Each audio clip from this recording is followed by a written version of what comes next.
desconhecido de nós desde uma altitude de 1000 milhas e estendendo-se umas 25 mil milhas acima, se encontra pequenas bandas de radiação chamadas cinturões de radiação de Van Allen. Todas as missões espaciais tripuladas da história, tanto dos Estados Unidos como também da União Soviética, desde a primeira em 1961, têm estado muito debaixo deste campo de radiação que é mortal. Any human being traveling through the Van Allen belt would have been rendered either extremely ill or actually killed by the radiation within a short time thereafter. Every manned mission in history, Gemini, Mercury, Skylab, the space shuttle, has been below the radiation belt, all except going to the moon. Os astronautas soviéticos mais experimentados passaram 100 horas no espaço por cada 20 dos Estados Unidos. Para poder sobreviver à viagem de 1h30 através do cinturão que é necessário atravessar para chegar à Lua e regressar, se requer um escudo sólido entre o astronauta e o exterior da nave. O foguete tipo Saturno V, utilizado pela Apollo, media 35 andares de altura e pesava o mesmo que um navio de combate. Inserir um escudo em forma de barreira rodeando por completo a tripulação faria impossível o foguete ser lançado. É por essa razão que os soviéticos, muito mais experientes no espaço sideral, só enviaram uma nave sem tripulação à Lua. Obviously, the only shielding they had was the literally paper-thin outer hull of aluminum, and their suits consisting of glass fiber, some aluminum fibers, and silicon rubber. It's very interesting concerning radiation that the astronauts were protected by a thin film of aluminum, when here on Earth they put a lead shield on us when they take a dental x-ray. This is the main reason why the Russians never really intended to send the men to the moon. Of course, we were worried to go out into the unknown of space. Of course, we were fearful. We had no idea how a human would be affected by the radiation. We suspected that possibly the radiation could even penetrate through the craft itself. Em 1998, a Space Shuttle voou a uma altitude de 300 milhas. Foi uma das mais altas já registradas. Centenas de milhas debaixo do campo de radiação de Van Allen. Mas foi tão danoso que os astronautas dentro da cabine, que era hermeticamente fechada, e dentro dos seus trajes, mesmo com os olhos fechados, ainda viram fortes reflexos de luzes, que pareciam como disparos de estrelas, devido à radiação que penetrou na nave, nos seus trajes, nos seus crânios, mesmo com os olhos fechados. Como resultado, a TV norte-americana CNN emitiu um noticiário que demonstra claramente a surpresa da NASA com esse fato até então desconhecido por ela. The radiation belt surrounding Earth may be more dangerous for spacewalking astronauts than previously believed. Scientists say the phenomena known as the Van Allen belts can spawn killer electrons when the Earth's magnetic field changes. These electrons that are being studied could have an important effect not only on satellites, which has happened in the past, but could also affect the astronauts by creating large doses of radiation that could influence their health. The electrons can penetrate through various materials, including spacesuits, and can pass through, in fact, the walls of the space station, and can create high charges deep inside of these objects. Conferimos, portanto, com um trecho dessa reportagem da CNN que nem a NASA sabia realmente dos efeitos que poderiam causar a radiação de Van Allen nos seres humanos, nos astronautas. E no próximo segmento, conheceremos então um pouco do que foi a corrida espacial, a Guerra Fria entre Rússia e Estados Unidos e a organização para a grande farsa do homem na Lua. Deixa eu te falar algo aqui sobre a natureza. Você já observou as borboletas, não é verdade? Além das suas cores variadíssimas, lindas, você observa que na asa da borboleta tem algo que parece com um olho.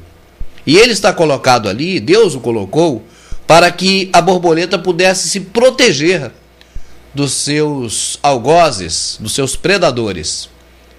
É uma farsa, mas uma farsa, vamos dizer assim, benigna, porque é para preservar a integridade desse animalzinho tão bonito, desse inseto, que é a borboleta. Não é verdade?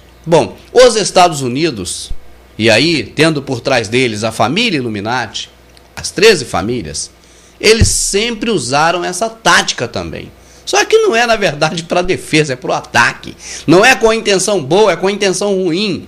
Para você ter uma ideia, na Segunda Guerra Mundial, usaram tanques infláveis de borracha para iludir o inimigo de que estava sendo feita uma invasão terrestre, quando na verdade a invasão era de outra forma, em outro lugar. E tem tantas farsas que eles promovem desse jeito. Nessa própria guerra da Segunda Guerra Mundial, os tanques iam para frente da batalha e passava aquela tropa de tanque de manhã. Quando era mais tarde um pouquinho, eles voltavam por outra rota e voltava de novo pelo mesmo caminho para parecer que era outra tropa de tanques atacando. Os Estados Unidos sempre quis mostrar uma força que na verdade eles não têm. Os filmes de Hollywood, olha quantos heróis eles têm, não vou nem contar que são inúmeros, né? Mas vamos lá, Homem-Aranha, Mulher Maravilha, Batman e Robin, Superman, não vou contar mais não que é muito, não é verdade? Aquilo tudo é para, no subconsciente nosso, ficar a informação guardada de que eles são superpotentes, que eles são os maiores, os melhores, mas na verdade não é assim.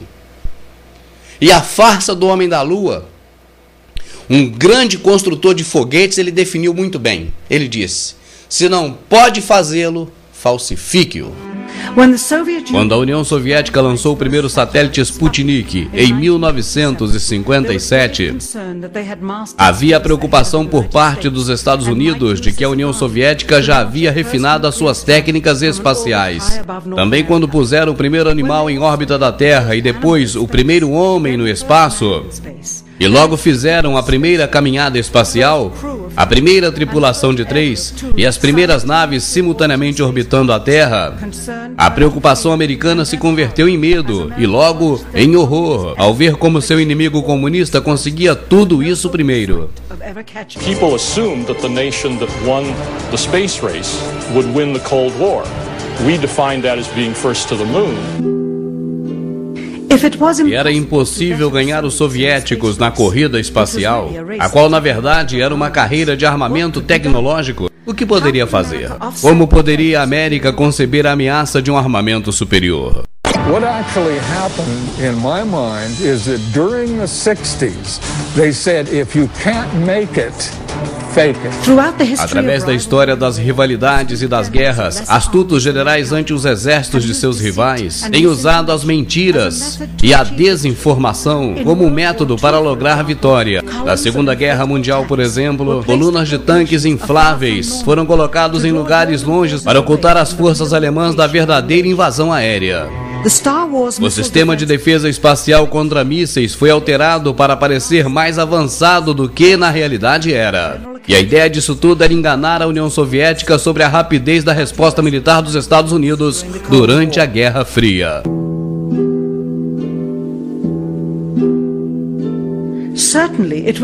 E certamente não era possível enganar somente os russos sobre a capacidade de defesa americana nos anos 60. As mentiras atingiam também 200 milhões de americanos naquela época. Isso poderia fazer aquela população crer que os Estados Unidos tinha a capacidade de ir à Lua. Todos deveriam crer nisso. Além do mais, o orgulho da nação americana estava em jogo, sem mencionar o crescente mal-estar que ocorria em todo o país. Havia um governo que tirava dezenas de milhares de vidas em uma guerra arranjada no Vietnã cheia de contradições. E além disso, o programa Apollo havia gastado já bilhões de dólares. E se viesse a falhar com todo esse investimento, seria um gosto amargo na boca de todos os contribuintes americanos. O custo do programa, cuja única meta era de ser o primeiro a colocar uma bandeira no solo lunar, seria de 135 bilhões de dólares, o que equivaleria à quantidade de uns 9 bilhões de dólares que seria para os privilegiados contratistas, escolhidos por seus amigos da NASA. E se a máquina na realidade só chegasse à órbita terrestre como as missões anteriores haviam feito, então tudo teria se acabado e a funcionalidade dos demais componentes seria irrelevante.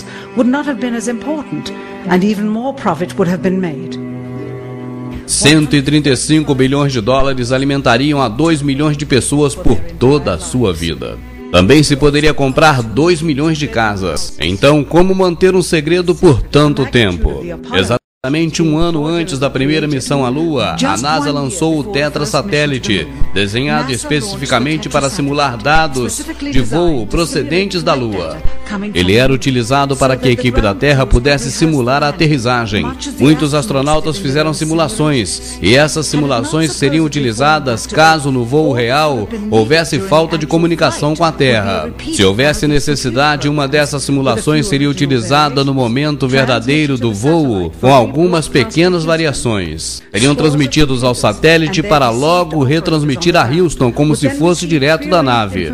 Inúmeros computadores e seus operadores receberiam informações emanadas diretos do satélite. Incluiria falsas informações da nave como altitude e combustível, como se ela realmente estivesse descendo sobre a superfície da Lua. E se os soviéticos conseguissem encontrar a verdadeira posição da Apollo 11, seria como encontrar uma agulha num palheiro. É certo que o programa Apollo estava muito setorizado. Havia vários centros de provas e fabricações por todos os Estados Unidos. E na verdade somente umas poucas pessoas tinham visão global do conjunto.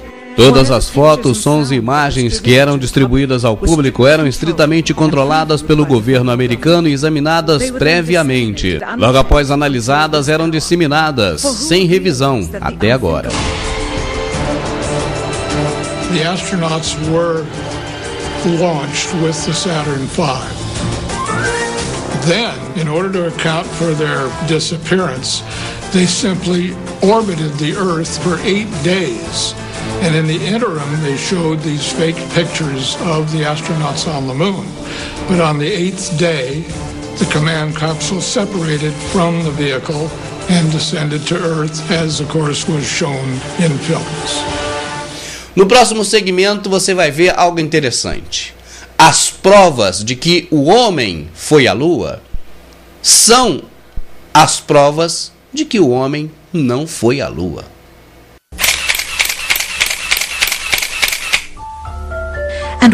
E o que há nas fotografias? O que nos dizem?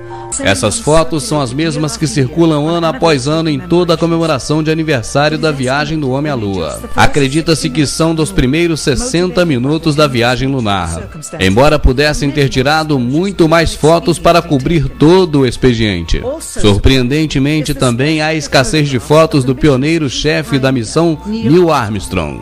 O maior feito da história da humanidade e também do homem que deu o primeiro passo, fazendo eco em todo o mundo, criando uma nova era científica, só tinha uma foto de corpo completo na Lua, e assim mesmo, de reflexo. Quem sabe por temer ser culpado caso alguém viesse a descobrir a farsa. Ou talvez tenha esquecido de avaliar a autenticidade do evento. A sua assinatura está gravada nessa placa do governo federal. E de fato, mais de 40 anos se passaram desde as primeiras conferências da NASA à imprensa e as ocasionais aparições dos aniversários do feito, onde apenas algumas poucas perguntas foram permitidas. Nunca foi dada uma entrevista diante de uma câmera. A ninguém. Nunca. The reason I believe that NASA and the government faked the moon landing was basically it was technically impossible.